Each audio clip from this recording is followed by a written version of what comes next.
શ્રી કૃષ્ણાય નમઃ। आओ ભગવદ્ ગીતાને સમજીએ, એનો અભ્યાસ કરીએ અને જીવનમાં આચરણમાં ઉતારીએ। આ નાના વિડીયોના માધ્યમથી સંકલ્પ છે ખૂબ મોટું ભગીરથ કાર્ય થાય।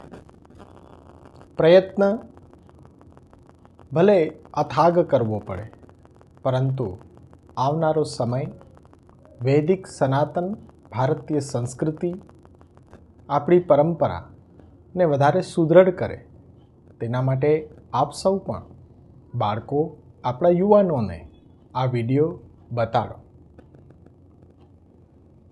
શ્રીમદ્ ભગવદ્ ગીતામાં ભગવાન કહે છે શ્રદ્ધા હોવી ખૂબ જ જરૂરી છે।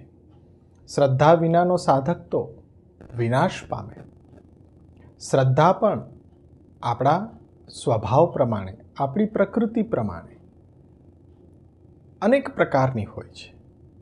17મા અધ્યાયમાં ભગવાન સ્વયં આજ્ઞા કરે છે કે ત્રિવિધા ભવતી શ્રદ્ધા, સા દેહિનામ સ્વભાવજા, સાત્વિકી રાજસી ચૈવ તામસી ચેતિ તામ શૃણુ।